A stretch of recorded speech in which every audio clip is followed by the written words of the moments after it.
Good morning YouTube! Today I thought I would do the how I read book tag. So I've not been tagged in this or anything, but I saw it recently and thought, you know what, let's give it a go. So the first question is, how do you find out about new books to read? So I actually find out about most books through BookTube itself or also over on Twitter because I'm kind of a Twitter addict. You should totally follow me at Zena Haley. Yeah, plug. But yes, I sort of find out through everybody tweeting about them and also through following the publishers themselves.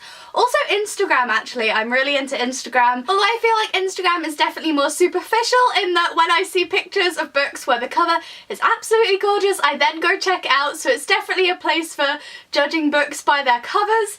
But yes, I sort of find out through social media and through BookTube and through people doing hauls and reviews and all of that. Sorry for the constant change in lighting in this video as well. I have like a window over there and the sun keeps going in and out of clouds, so yeah, sorry. So question 2 is, how did you get into reading? I honestly can't remember a time when I didn't read. I read from a really early age. I think I remember my mum telling me that my reading level was like ahead of my class, so apparently I was born to read all the things. So yeah, I remember being bought loads of different books as a kid and I just never stopped. Question 3 is, how was your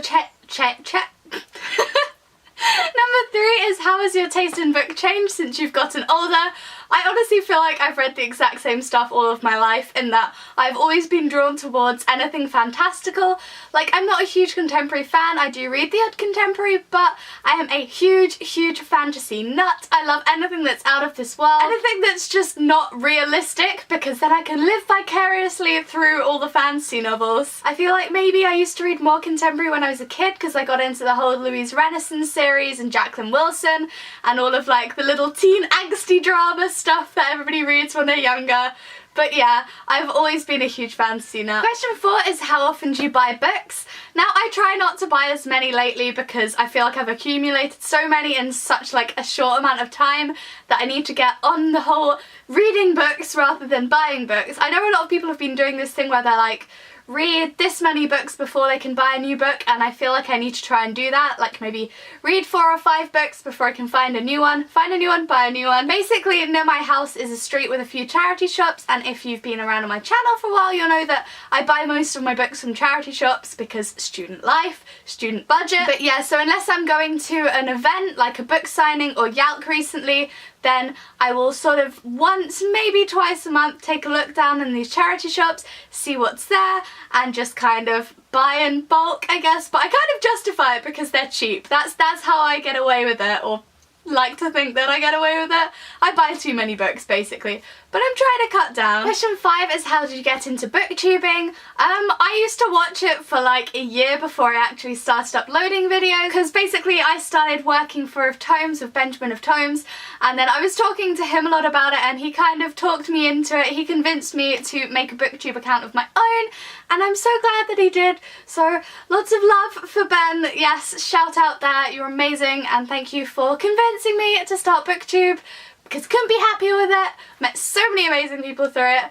But yes, that's how I got into booktubing. But before that I did just kind of watch everybody else. So I was silently looking on for a year before I started. Question 6 is, how do you react when you don't like the ending of a book? Oh look, it's got really bright. Woo! I don't know. When I don't like the ending of the book, I probably will go to Twitter and just like post passive aggressive things. Passive aggressive? I don't know. Basically, I will be like, no, but I won't post spoilers. So if that's kind of, I don't know, that's not really passive aggressive, is it? I don't know. I just sort of, yeah, I just don't deal, basically. I go rant, and if I know somebody who's read the book, I'll be like, why did this happen? But yeah, I don't know. I don't really do a lot other than turn to Twitter and friends who read the book. Question 7 is, how often have you looked at the back page of the book to see how it turns out, if it's a happy ending or not? I don't actually do that. I really dislike the idea of seeing how the book ends. I feel like that kind of defeats the object of reading it, and it kind of ruins the experience. That's why I try to stay away from spoilers as well. So I've still managed to avoid spoilers for so many things. Like, I've still not watched the new Game of Thrones season and I've avoided spoilers for that. All I know is something about Hodor and a door, which, let's face it, that's not really a spoiler when you're sat here just like, what? But yes.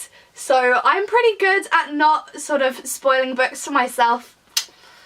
And I don't know why people do it. If you are one of the people who looks at the back page of a book, let me know in the comments why. Why do you do that? Because I don't understand it. So that is all the questions that are in this tag video. I hope you enjoyed it. Let me know in the comments your answers to the questions, or if you have a BookTube channel, I tag you. You should do this video and let me know if you do. I'd love to check it out. So yeah, I hope you enjoyed this video and I will see you tomorrow for another day of Veda.